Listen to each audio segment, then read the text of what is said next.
Everyone, and welcome to On Political Photography, Documenting Racial Inequality in the U.S. My name is Leah Sweet. I am the head of education and programs at the Gray Art Gallery. Thank you for joining us for the third of the Gray's public programs this fall semester, conceived in conjunction with our exhibition, Mostly New, selections from the NYU Art Collection. The exhibition will be on view until December 17th. And presents a variety of modern and contemporary artworks that entered the NYU Art Collection within the last 10 years. A few thank yous and some practical notes. In addition to our speakers, of course, thank you to the Department of Art History for providing space for this conversation, as well as excellent tech support, and to the Gallatin School of Individualized Study for co-sponsoring. This event is being recorded and our virtual audience should have the option to turn on captioning. Please save your questions until the end of the conversation and use the Q&A box if you're joining us via Zoom. Tonight's conversation probes the power of political photography in the contemporary moment, especially as documentation of racial inequality. And we are fortunate to be joined by two wonderful speakers, Vanessa Charlot and Lauren Walsh, who I will now introduce. So Vanessa Charlot is an award-winning photographer, filmmaker, and an assistant professor of creative multimedia at the University of Mississippi School of Journalism and New Media. Her work focuses on the intersectionality of race, politics, culture, and gender sexual expression to explore the collective human experience. The purpose of her work is to produce visual representations free of an impressive gaze. Vanessa seeks to humanize Black bodies through her photography, restoring the dignity and vitality of those often shot as subjects divorced from context, motives, and histories. Her work invites us all to question our relationship to what we think about when we see Black bodies as static images and in motion. She has worked throughout the US, the Caribbean, and Southeast Asia. Her photographs have been commissioned by a long list of illustrious national and international publications, which would take me the whole evening to recite. They're wonderful, including the New York Times, Vogue, The Guardian, and many, many others. Vanessa also lectures at the International Center of Photography and is the recipient of the International Women's Media Foundation Courage in Journalism Award for 2021. She is currently an Emerson Collective Fellow. Dr. Lauren Walsh is a professor at NYU, where she is the director of the Gallatin Photojournalism Lab. She is also the director of Lost Rolls America, a national archive of photography and memory. Walsh's newest book is Through the Lens, The Pandemic and Black Lives Matter, from 2022, which is very relevant to the subjects and questions raised tonight. And some copies will be available for here for purchase as well. Some of her other books include Conversations on Conflict Photography, as well as edited titles on the role of photography in the Bosnian War, the Colombian Civil Conflict, and a United Nations initiative called the Millennium Villages Project. She has published widely in mainstream and academic journals and anthologies. In addition to her appearances on CNN, BBC, and Al Jazeera, Walsh has appeared as an expert on photography in radio programs, podcasts, and documentary films.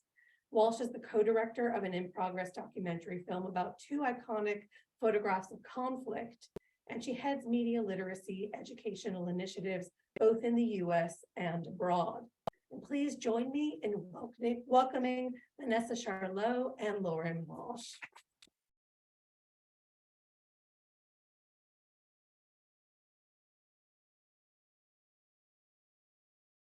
Hey everybody. Hi to my students who are here. Thanks for coming. And for everyone who is zooming in and joining us, and Vanessa, thanks for flying in from out of town. Thank you for having me. Leah, thank you for the intro and for helping to co-sponsor this event. So I want to start off with a little bit of setup as to why we put this together tonight. And I'll show us some images. If I can. Okay.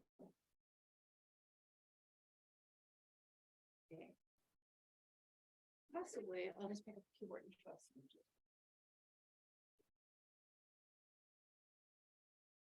All right, to my rescue. All right, while I'm resolving the tech issues, or while Clara is, Leah mentioned that there's an ongoing exhibition with Gray Art Gallery right now, and it's showcasing some of the gallery's visual holdings. And among them are works by Danny Lyon, who is an influential American photographer, whose work we will look at soon. The Gray Art Gallery has pieces by Danny Lyon that showcase his visual coverage of the destruction of Lower Manhattan. He did this in the late 1960s. But when I was thinking about Danny Lyon and the images that might be connected to what the Gray Art Gallery has, his name for me resonates very much a few years earlier, not the late 1960s, but his work from the early 60s. He was an official photographer with SNCC, which is the Student Nonviolent Coordinating Committee. And this means he was a very influential documenter of the civil rights movement in the United States. We'll get to some of these images shortly. So if I talk about civil rights photography, particularly from the late 1950s throughout the 1960s, and it did appear frequently, photos appeared frequently. Here we go. Actually, I'll pause for a sec. These are the images from the Gray Art Gallery holdings, images by Danny Lyon. Thank you so much. Okay. From his destruction, his documentation of the destruction of Lower Manhattan.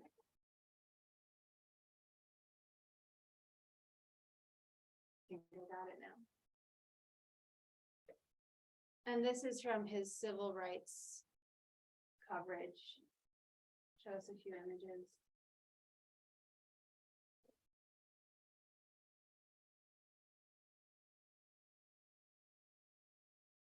You notice police officers, guns drawn.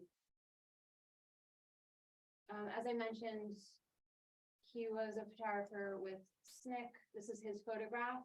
This turned into a widely seen poster, which I think is rather resonant with issues we've been dealing with more recently, right? So we're looking at a police officer, and the context provided here is he protecting you?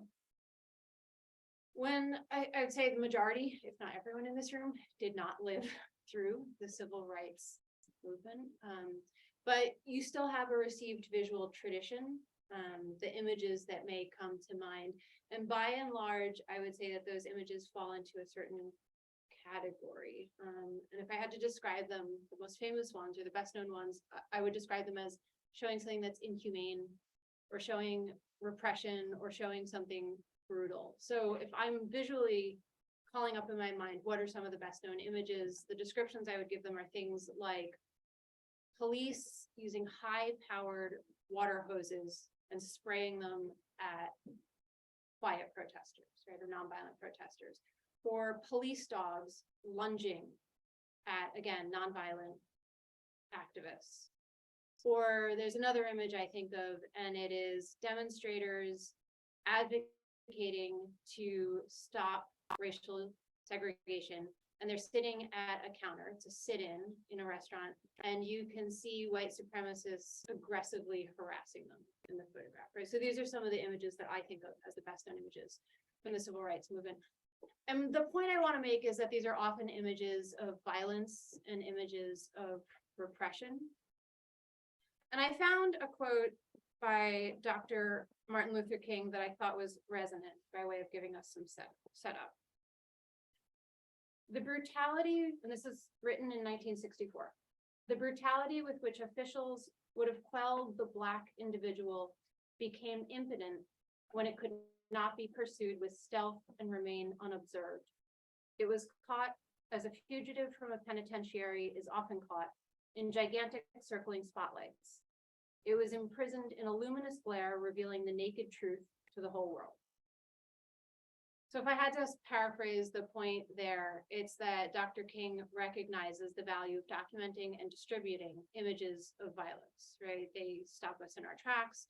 They make it that much harder to refute what's going on. You can't deny, he uses the word officials against the Black individual, I think we can swap in police brutality, right, just to put it more plainly.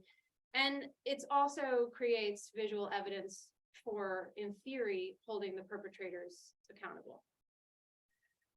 If I fast forward us to a moment that we have all lived through and all remember, May 25, 2020, there was an 8.5-minute video created that showed us the murder of George Floyd, pinned under the knee of a police officer, Derek Chauvin. And I think I put these two together, the quote from Dr. King and the recent example with George Floyd, because the point being made is images of violence and repression, they do matter. They do have impact, right? 2020 led to a groundswell of the Black Lives Matter movement. It led to international protests, and it also witnessed the largest protests in this nation's history. All of that takes me towards some questions that I want to discuss with not only an excellent photographer, but a really brilliant person, Vanessa.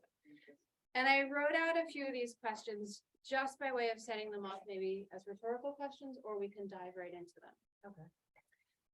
Do images of violence and repression tell and show the whole story?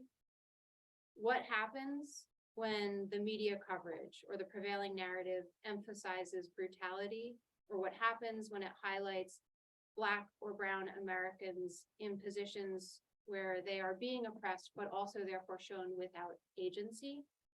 Are these images that we still see today, 2022? Has there been a shift in the prevailing imagery that is distributed?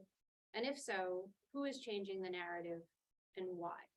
And as someone who contributes to the visual documentation, particularly with an eye towards racial dynamics today, how would you respond to some of what I've set up in terms of capturing images of violence versus shifting the narrative and telling other parts of the story? Well, I think when you capture images of violence, it serves a particular purpose, right? It is to shock.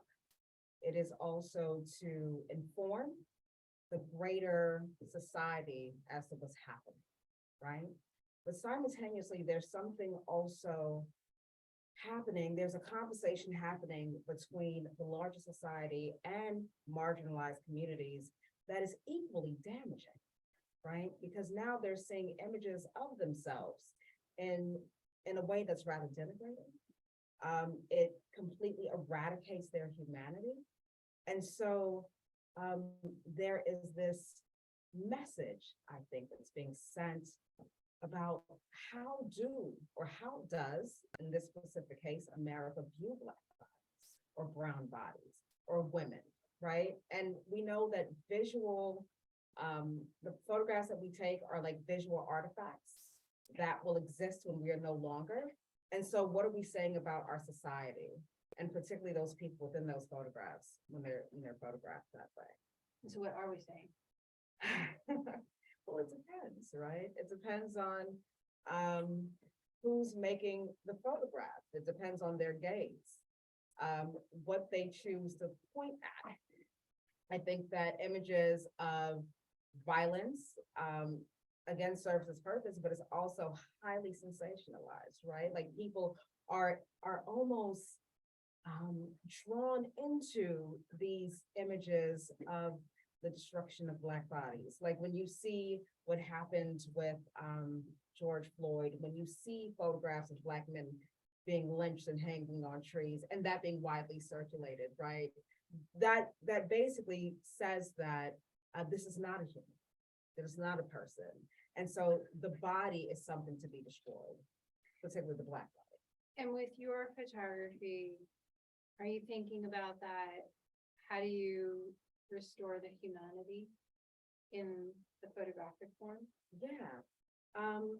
Well, I have to say this, my work is a very intimate conversation, right? It's a conversation between myself, the subject, and a particular audience that does find themselves in the intersections of whether it's a Black and woman or brown and queer or what have you.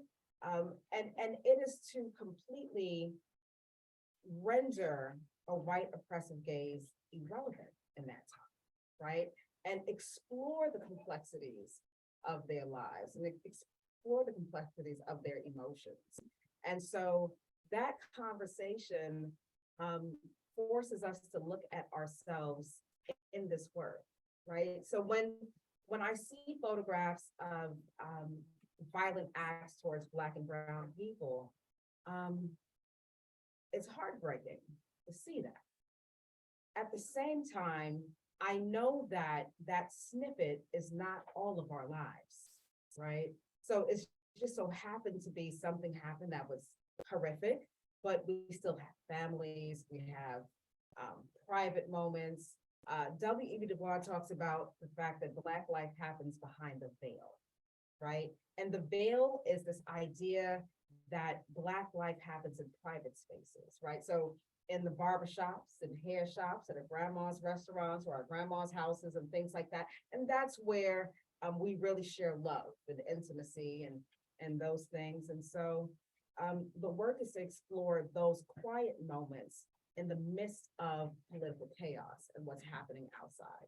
So when you saw what happened in 2020, where people were in the streets, people still had to go home and sit with the reality of what they're dealing with, right? And how do people decompress that in a country that has been historically oppressive to Black and Brown people, women, and queer folks? Do you wanna, I know the pictures are behind us. Okay. One of the things when we were talking about topics to cover tonight, I wrote down something that you said, and you said to me, what matters very much is who I choose to photograph and why I do it in the manner that I do. Is this a good example for us to talk through that? Yeah, so here's the backstory of this. This is Dorothy Williams, who is the last survivor of Isidore Banks. Isidore Banks was lynched in 1954 in Marion, Arkansas. He was a wealthy businessman. And so the lynching of her father ran her out of Marion, Arkansas on a train, and she was 4 years old. And so now she lives in North St. Louis, raising her grandchildren, and that's one of her granddaughters. And you can definitely see the residue of the pain in Dorothy Williams' eyes. She's exhausted, right? She has lived a long, beautiful yet difficult life, and the granddaughter is bearing witness to that. At the same time, they're having a moment with each other. And so I wanted to photograph that reality of the hardship of their experiences, but still the beautiful relationship between granddaughter and grandmother.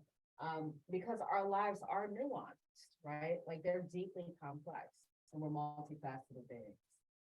And then a question for you as someone who works with my students and teaches my students about photojournalism. Do you think this is a typical news photo? Do you think this would be a lead photo? Would it front a newspaper or front a magazine? No. And why not? Because it's too honest, right? It challenges our ideas around Black women. So you have this very beautifully dark-skinned Black girl, right? Who, instead of meeting the stereotypical tropes of Black womanhood in America, she actually looks quite tender here. She's very soft. She's not, you can see that her gaze is soft. And then you have the grandmother here, who is also looking off in the distance. And I think that the photograph forces you to think about, what did this woman experience for her to look that way? And those experiences make us uncomfortable because those experiences force us to face ourselves in the realities of the country we're living in. Do you think we should have more imagery that is the quiet, thoughtful imagery? I think so, particularly when it comes to people who are labeled as or given these stereotypical tropes that do not really speak to the expansiveness of their being. Yeah. And then we have, tell us about this.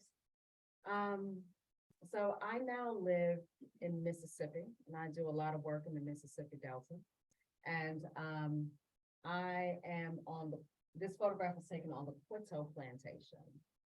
It is still a plantation in the heart of Morgan City, on the Delta. And so what you see in the background are is a rundown house, but there's also still enslaved quarters that are on the Quito plantation. And you see these children playing on a plantation. And so it's just such a complicated thing, right? Because when you think about labor on the plantation and somehow these children are able to play and experience joy and the beauty of their childhood, it's conflicting in a lot of ways because we know the history of a plantation, and we also still know the history that the state of Mississippi carries to this day.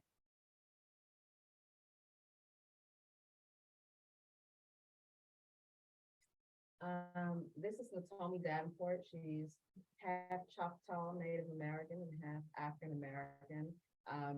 In the Delta, there's still a beautiful mixing of Native Americans and African Americans. And so she has spent her entire life on the Quito plantation. She used to take care of the wife of Mr. Jack. Mr. Jack was the man that her husband worked for, Mr. Roosevelt Davenport, who was a former sharecropper. And so she stands on her porch in Morgan City on the plantation. And I was just struck by how fierce she looks in spite of the experience that she has had on the Quito plantation. The other thing that intrigued me about Mrs. Davenport was we talk about the Great Migration, right? How a lot of people decided to leave the South. And the first place that they stopped was St. Louis. Then they went to Chicago, they went to California, they went to New York, they went to all these places. And I grapple often now living in Mississippi with the question of, was it braver to leave or to stay? And I don't have an answer, right? But the choice to stay on a plantation is a very bold one, and to raise children there and to continue a family and create a legacy there. And okay, I have a couple of follow-ups in light of the opening that I set up with the value of, but also the potential harm in a parade of images that show violence, right? And this, you kind of flipped, not only is it not violent, but you said potentially there's actually more power in staying, or it took greater confidence or more agency. Is that one of your goals with an image like this? Do you think about, I mean, one of the conversations that circulates currently within the kind of ethics debates of photography and representation is, are you portraying someone in a dignified manner or not? And do you think about that with your images? Well, absolutely, right? So I show up in the world as a Black woman. And so now if someone sees me, okay, yes, I'm a professor and all those things, but if I'm in another space, you don't know who I am, right? And so I can be labeled as all kinds of things, clearly because of the historical context that someone like me has, right? So I'm intentional about photographing people who look like me in a way to challenge these preconceived ideas. So absolutely, she lives on a plantation, and she is a mother, and she is a grandmother, and she picked cotton, and she does all these things, right? And she has a child that retired as a colonel in the United States Air Force. And it can't just be she's a Black woman on a plantation. That is too easy. It is too simple. And quite honestly, as photographers, it's lazy, right? To just photograph someone in a specific way and devoid them of any kind of context of who they are. And this also suggests that you are not just there to get the picture, but you're having an extended conversation. How do you attempt to ensure that the context stays attached to the photo? Well, I think that captions matter. And so that requires for you to take the time to get to know people, right? And so a lot of my work is long form. and I take my time to build rapport and build relationships, because I inherently believe that no one owes you a photograph. And if they allow you to photograph them, it is a gift. And so if they are gifting you with a piece of themselves, then you too should create the space for you to hold space for them and hear their stories, understand their stories, and respect them as well. Okay, so I'm channeling the photojournalists who Okay. are going to, and I'm not saying this is my position, but the ones who would argue with you would say, this is the United States. When I stand on public property, I have the right to take any picture of anyone that I want to. Absolutely. And I don't argue that, right? But our intentions are different. So my intention is to create a body of work that challenges preconceived notions about Black people and brown people and women and queer people. And so that's just that, right? But yeah, if you're in a public space, sure, you can do as you will.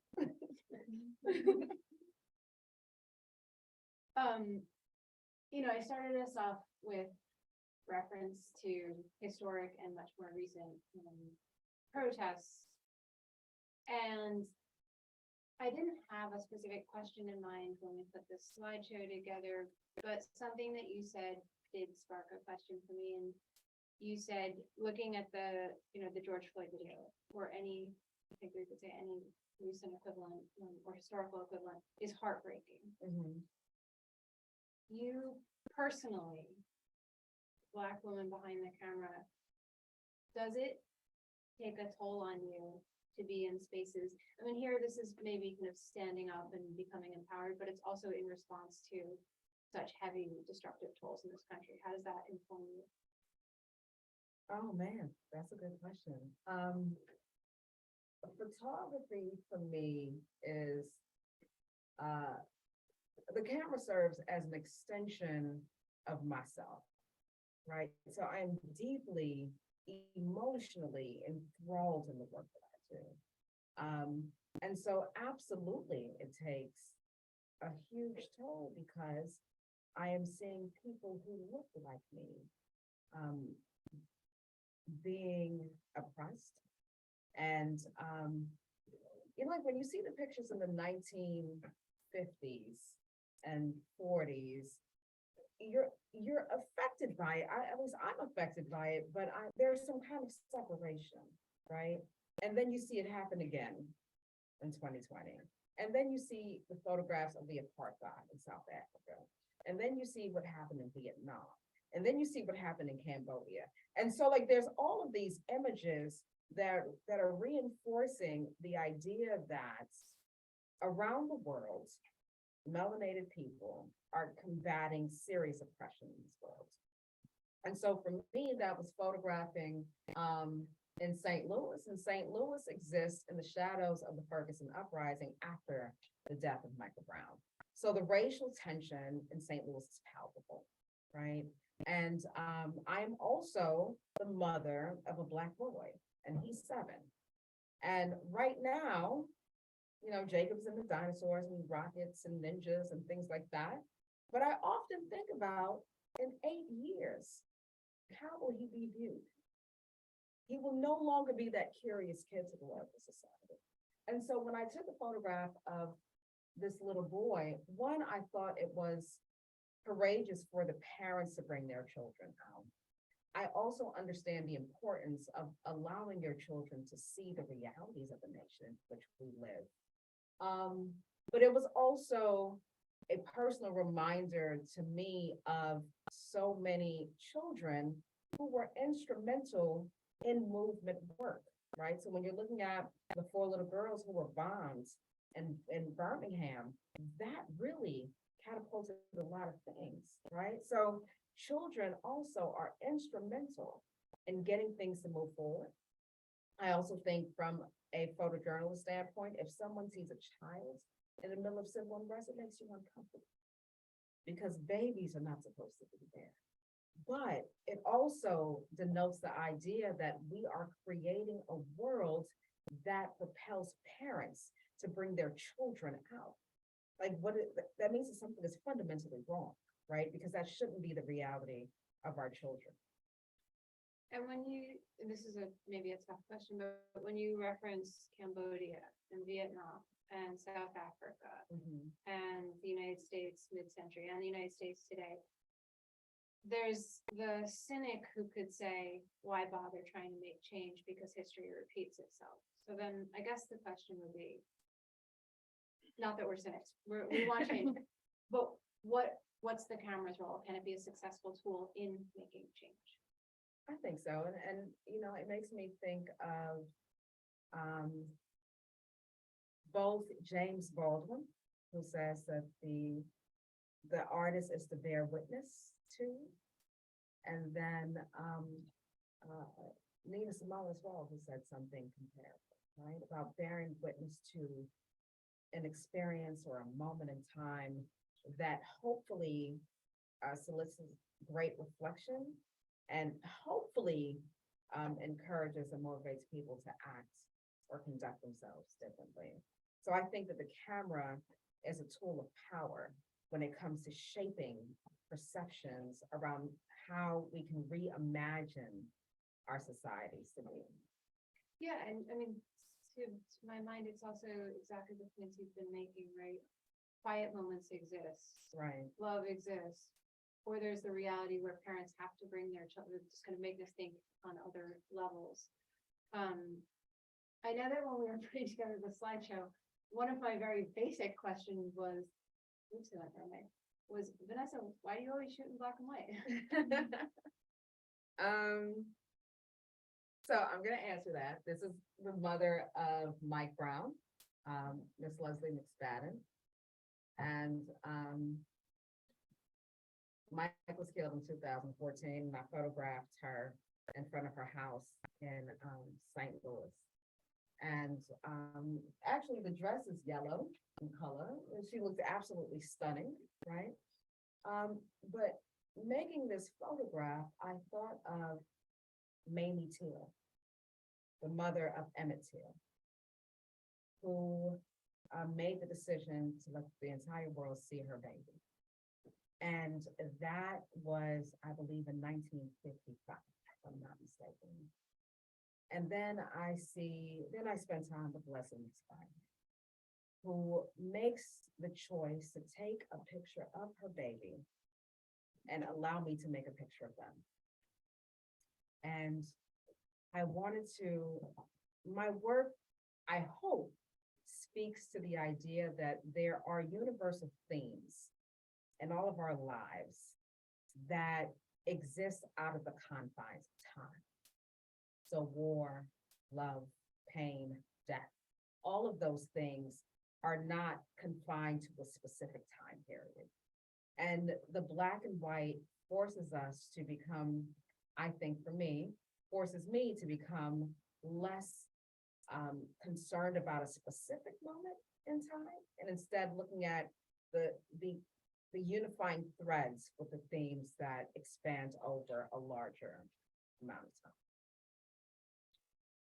Can you talk to us a little bit about, and again, this is just to bring the audience into our conversation. Yeah, of course. The single story. And what that is and why we should be worried. I mean, we're experiencing a single story right now, right? So the single story basically is the idea that a group of people only has one lived experience. And that one lived experience leaves us comfortable. It does not encourage any kind of curiosity or thoughts. It also allows us to create these faux social structures, right? That places people in particular boxes. And it is deeply damaging, not only to the person that is doing that, but to the person who is being projected as a single thing. Because you deduce, or not deduce, you reduce their experiences to something so superficial and so it's almost as if it's without purpose, right? Like it just does this one thing and then that's it. And then it reiterates the idea that those individuals that are marked with a single story, their lives have no meaning unless it is defined through a particular lens, which is a more dominant lens. So the single story is a very dangerous.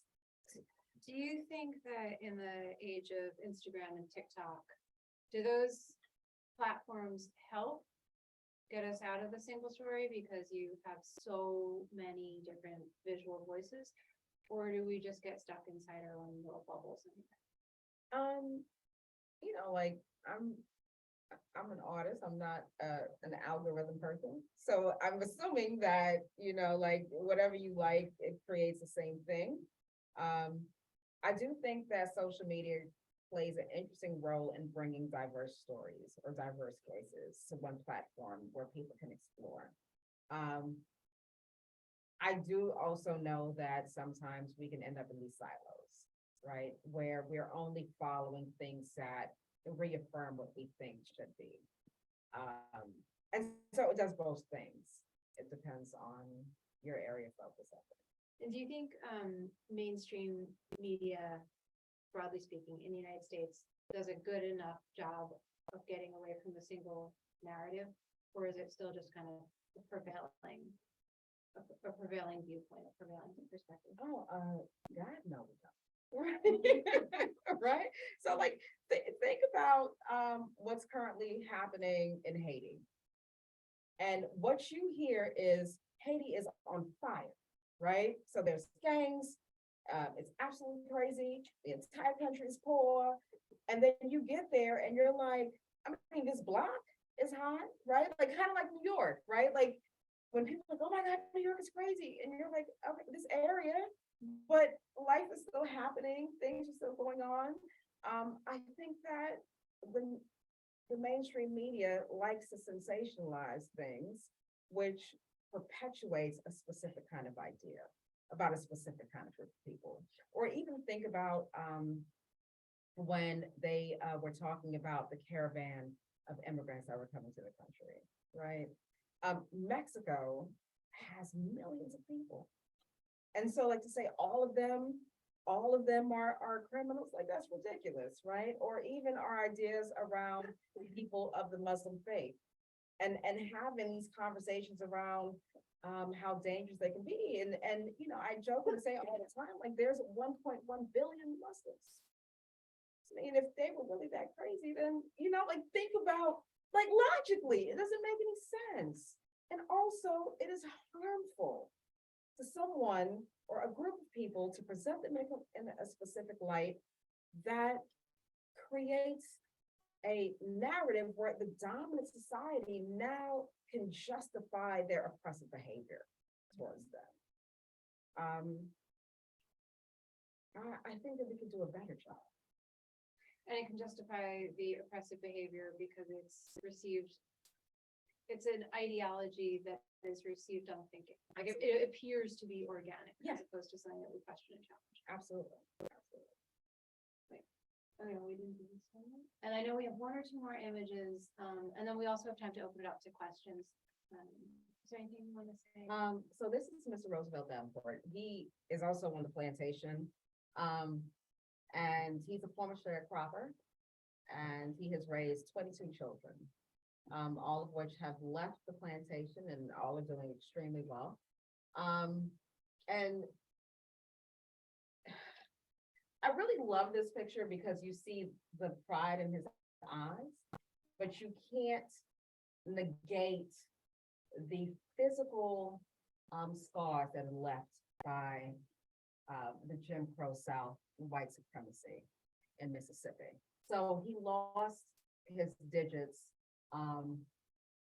when he was working for cotton gin. So he was putting cotton into a cotton gin and he lost his digit.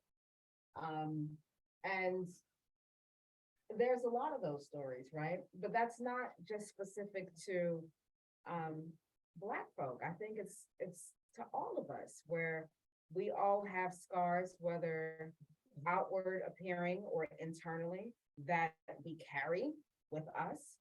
But it doesn't mean that those scars define who we are completely. And then, this one, in many regards, looks different from all the other ones that I mean, not just because we're in an interior space, but it's also, perspective is very different. You're very close. It feels the most vulnerable, I think, Yeah. of all of them, because I'm right in someone's bedroom, Yeah, and I loved it thank so you. much for all of these reasons. Thank you.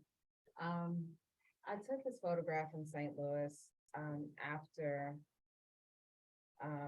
the verdict for Breonna Taylor. And so, I wanted to photograph a woman in her bed, in her private space, where she wants to be safe. But she's also a mom, right? And so to be in an intimate space and to be still vulnerable, right? Where you can be killed even in your bed, like it's difficult. But then the photograph itself is quite striking because you can see the look in the mother's face and her still having to protect him. And that conversation between mother and son, right? Around, well, maybe I can keep you safe here, and that be a strong maybe.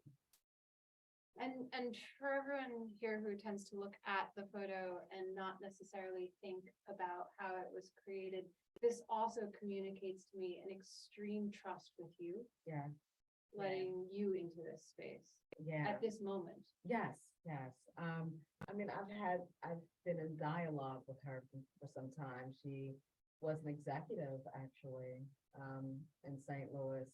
And so to grapple with her position while still being a Black woman in a city like St. Louis was very challenging.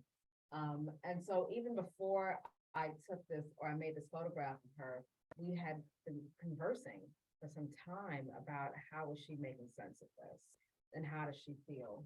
And so we collaborated together to make these series of photographs.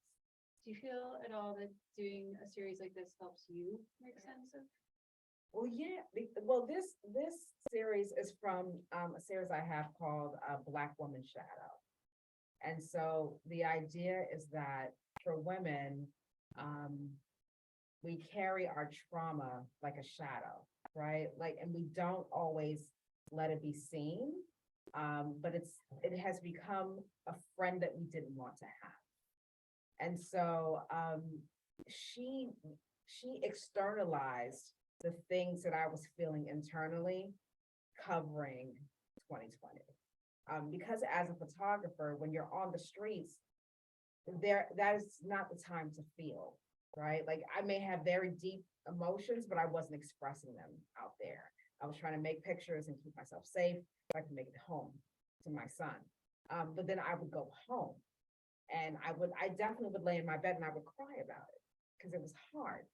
And then, I'm getting all of these demands from like media outlets, like, oh my God, like I want a picture. Can you go do this or can you do that? And it made me feel like, one, I can't stop because I know that history is often told from the position of the victor, not the victim. So while I have this moment, I have to make sure that specific kind of photographs are included in this narrative that will be told in a specific kind of way. And I have to have a counter narrative to that. But it didn't negate the fact that it was devastating to see people, Black people, brown people, allies, young people specifically, like in such an emotional state of distress. Thank you for sharing. You're welcome. Is there anything, this is the final slide of your photos. Is there anything that you wanted to say about it? And we can also open up to questions. No, I'm ready for questions. Yes. Hi, sorry, I came in late, but I really enjoyed what I saw. And I just had a quick question about, you mentioned that, which I really appreciate because I enjoy doing conversation with subject or the people that create the narrative of themselves. I was wondering, what is the relationship happening with the state law, like these people, how everything, like, how does the relationship with the constantly? Yeah, I remain in conversation, because I feel like the subject too is my teacher, right? And so they're providing a very vulnerable aspect of themselves that gives me the opportunity to really reflect on what am I feeling, right? Like, why am I attracted to you? And what is it about you that reveals parts of me to myself? And so it is a constant conversation. Absolutely. Yes, thank you for your question. Yes. I don't know to kind of that point of like making a photograph as a conversation. I'm curious if your gaze has ever come into maybe conflict is too harsh of a word with the gift somebody was trying to give you. You know what I mean? Like has your kind of context that you were bringing into the space come into conflict, and how did you know? And maybe we should just restate so everybody can hear. Okay. So the question was, has your perspective, your own gaze ever come into conflict with the individual who you are photographing?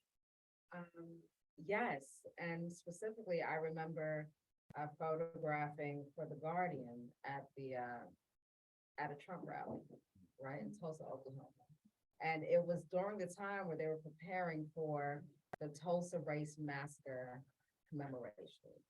And so it's a mile apart, right? And it was tense. And so I definitely came in with preconceived ideas because I'm just like, it's Oklahoma, I'm a Black woman, like, I don't know what's gonna happen. And there was a specific image that I thought that I was going to capture. And instead, because I still have the approach of just conversing and building, I took a series of portraits of people that could be like somebody's grandfather, right? Like it was still very intimate. It was still very soft, but I didn't expect to do that for myself because of what I thought I was walking into. And I think that, like, aside from the gaze, when you say true to your voice and your artistic voice, like as a photographer, that can be applied to whoever that you're photographing. Thank you. Brian? Yeah, hi. Again, great conversation, really great to listen to. My question is going back to kind of a point that you made earlier about how photos that are too honest are not gonna run on the front page. And so my question kind of is, if these photos aren't being seen by the masses, if they're not the one that's sort of out there in your face, what do you then think the impact is? And more importantly, is it the impact that matters if it's not being seen by people who need to probably see it the most? Mm-hmm. So when I said that photographs like that are, I want to say that there have been photographs that have been honest. So I don't want to make that blanket statement because that's not true, Yeah. right? But I do think that the fact that there aren't these kinds of photographs always being seen or always a part of a normal conversation means that there is still a comfortable single story that's being pushed, right? And so I think that it is absolutely the job of photographers, artists, or thinkers to begin to seek out work that pushes you out of your box. And so maybe that will have that kind of impact. I don't expect for everyone to get it, right? Like, because it is uncomfortable to sit with your feelings about certain work, which is why, like, when you think about galleries, not everyone goes to a gallery because you don't know what you're going to see. And you don't know what that's going to invoke in you. But for those that go and engage with the work of the artist, the impact can be quite personal, and then you hope that it has a ripple effect, right, to the people around. I think just adding on to it also, historically, news imagery was always secondary to the written word. It's kind of the decoration next to. And it was not historically there to challenge our ways of thinking. Right. And I think there's more and more editors and photographers thinking about this, but they're battling a history Oh, of news absolutely. media. Yeah. Hi, first of all, thank you for coming and speaking. It's so beautiful and so delicate and obsessed. Oh, a little, I'm sorry about that. I was wondering, I have like a two-part question for you. Yeah. The first part of my question is, are there events, or specific things that you've seen that you don't feel comfortable photographing? So I guess in other words, where do you draw a boundary for yourself, like a personal boundary, and decide that I'm not going to take a picture of this? Mhm. And then my second question to you is, what has been the hardest picture, if you feel like answering that question too? What has been the hardest picture you've ever had to take and why? So there are indeed certain places where I draw a line. If it is a spiritual space and people are engaging their spiritual practices that are private, then I am not going to photograph there. Because I think that that is that person's time to, commune with whatever they believe in, and I think that should be respected. Also, I typically do not like to take photographs of people, particularly like Black folk that are like weeping,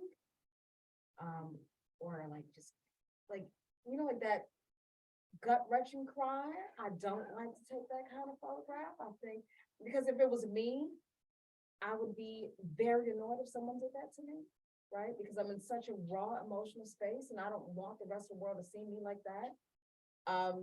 And then the most difficult photograph that I had to take was actually Leslie McSpadden, because she was very gracious. She invited me into her home. And actually, what you don't see is when I was making that photograph, she has a younger son that looks just like Mike. And it was hard. And so her head is down because she was actually crying. And I found myself crying, right? And so that was tough to take, because you don't want, or I was intentional about not just treating her as a woman who lost a child, right? I wanted to really spend time with her. But I still had a job to do because I was on assignment for New York. So that was really, really tough. Thank you for your question. To build off that, I will say, because it was in my class. Yeah. In class the other day, my students handed out a series of images that were taken around the world. And they broke the class into groups, and there were 4 groups, but one group was a group of editors, and they were tasked with, which images do you run?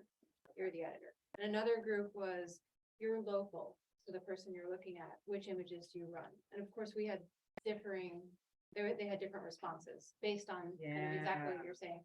I would be annoyed if my picture was run like that. Right, yeah. Just 1 second, I see that we have 2 questions. I just want to be fair to our virtual Yes. audience as well. I can't actually access them, so Claire, would you mind just clicking on that so we can see what those questions are? Oh, yeah.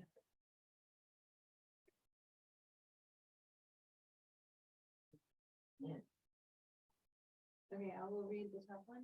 I'm so moved and touched by these images. Kindly cite influences. Eugene Richards, W. Gene Smith bring to mind. Thank you. And then I guess I can read the second one as well.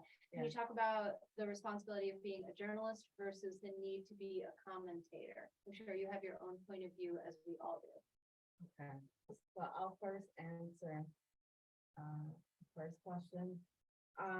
I am influenced by the work of Chester Higgins, Jean Dasami Ash, Dr. Deb Willis. I fangirl over Dr. Deb Willis, actually. I look at the work of people like C.W. Griffin, who is down in Miami, Maggie Stever.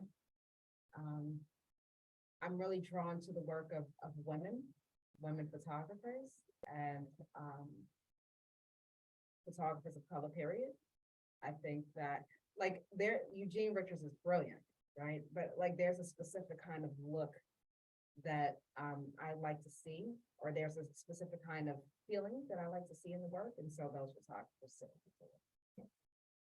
And And then the second one was, is there a tension between being a journalist and someone who has a point of view, the neutrality of journalism Yeah. versus I have an opinion? yeah, no, absolutely, right? So if you're on assignment and you're covering a story, then you cover the story. But there are certain things, ethical things that I think you should do, like, to the best of your ability, make sure that your captions are really strong. And the reason behind that is because your captions let the rest of the world know that someone was there and who was there, right? So like when you look at the women's suffrage movement, you see thousands of women, but you don't know their names. And so to get the women's names is powerful, right? And I do think that's the role of the journalist to do that. Now, as a commentator, if I'm on assignment, you're not asking me for my comment, right? You're asking me to do a job, and that's what I'm gonna do. And I think that in some ways, it could be separate, but in other ways it's not, because the way I photograph will show what I deem important. And inadvertently, I am making a comment through the photograph work. Ben, So Professor Walsh asked you a question about how you kind of try to maintain context with your images, and you mentioned the technique of including captions. What do you think qualifies an image to not have a caption accompanying it, and versus an image that you think should have a caption to go with it? Well, I think that if you're doing journalistic work, then it should be captioned, right? Because it's also a part of like news gathering or information gathering, and so it provides context. If you're doing something that is a bit more creative, then you may not need that. But it's just good for you to have it as a student or just as a photographer for yourself, right? So you know where you are, who the subject is, what year you took it, etc. And so that's how I typically separate the two. If it's more like studio based or something like that, then I may not go into captions. time for maybe two more questions? Yep.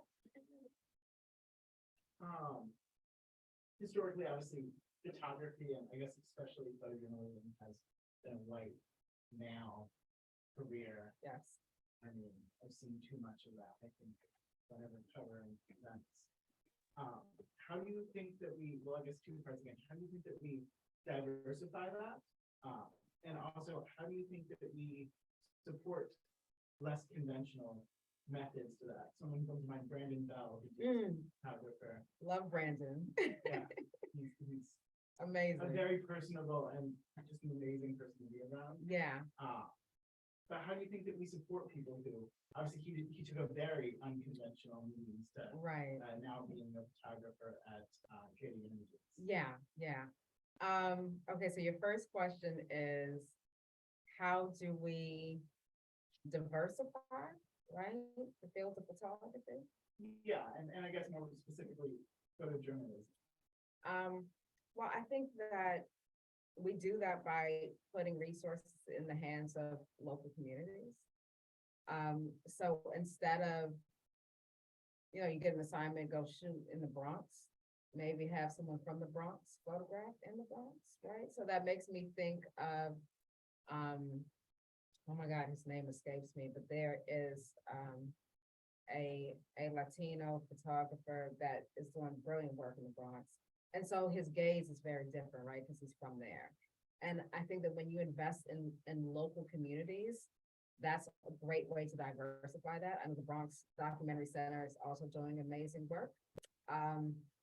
And so you have that, but also partnering that with platforms or outlets for the work to be seen and engaged with. The other thing too is like when the work is being engaged with, I think it's important to create the space for the subjects to also be in conversation with the audience. So oftentimes we make photographs, but our subjects will never feel comfortable enough to walk into a museum or walk into a gallery, right? Because there's a level of exclusivity when it comes to those things. So kind of like rethinking, how do you break barriers around that? The second question you had was, Oh my God, it escapes me. How do we promote less conventional, I guess storytelling in general, but specifically when it comes to photography, less conventional means to get people involved in telling stories? Yeah, well, I think that there are certain things that we need to like challenge, right? Like challenge the idea that, okay, yes, you need a good camera, but if you don't have the greatest camera, that doesn't mean that you're not a great photographer, right? Or what if you don't have the money for a camera, you have an iPhone, right? And photography, what's cool about photography is it's such a democratic process of practice where almost everybody has opportunity to make pictures. And not shunning the various ways that people get into their practice, right? So like someone may literally just not have the means to do certain things or go to like a photo school or attend my classes at ICP or what have you. But it doesn't mean that their work isn't valid or strong. So I think that that requires a huge culture shift in the world of photography in order to do that. One thing I'm gonna add on also is that there's a focus right now on photographers, but and US newsrooms are very imbalanced in terms of their diversity. Newsroom leadership, like editors, directors of photography, is so wildly imbalanced. And I happen to know the current statistic because I did research on this, but if you're thinking in terms of how many Black women directors of photography are there in traditional legacy newsrooms in the United States today, it's 3.5%. So it's also, it's the leadership that's also, and the leadership is what's kind of giving the assignments and mentoring and training. So I think that's another place that has to get focused on. I agree. I have a question. It's a bit like, I don't know how to phrase it, but do you ever revisit your photographs, like show it before and after? Because like once you take a picture of something in the moment, you kind of freeze it. And there's this Icelandic Danish artist, Olaf Eliasson, I don't know if I'm saying his name, but he did something of like, he photographed glaciers in Iceland with a 20-year time frame to show the difference before, like initially when he went and 20 years later. And obviously it's very different with like human beings, but like, have you ever done like something like So that? I'm just going to restate so everybody can hear. Okay. Have you ever kind of gone back and updated any, like, so you take a picture and then 20 years later, you go back to the same subject? I suppose with the idea of kind of looking at the passage of time through two images. I have not, but something that I do is I revisit my archives every couple of years. And so I realized, like the way I thought about a photograph when I was 20 is not how I look at the photograph at 30, right? And it's not how I look at the photograph now. And so the way I understand my work is constantly changing based on where I am in life and what I understand it to be. And so that's always interesting, right? Like when you make a photograph and you have, and I'm sure this probably happens to some of you all, you make a photograph with a specific idea. And then when you make it, what comes out is not the idea at all that you had, right? And so then it forces you to question yourself, like, well, what was I really thinking about? And what am I really trying to get at? So that happens to me often. And that happens, and the answers are drastically different over time based on where I am. Thank you for your question. I think maybe wrap us there. Just a thank you to Leah and the Gray Art Gallery. Thank you to Gallatin School for co-sponsoring. Thank you especially to Vanessa for flying in for this. She got in today. Yeah. Thank you to everyone who joined online and everybody came in person. And because I'm just gonna plug myself, if you are interested in a copy of my book, which is very resonant, it's really kind of what were for the photojournalists and photo editors who were covering in 2020. So Black Lives Matter and the pandemic colliding at once. What were the challenges with emotional, physical safety? And any student here gets a discount. So you can find them on the way out as you exit. And thank you, everybody. And if you're my student, I'll see you tomorrow, probably. I'm just gonna. Recording. What do I do with the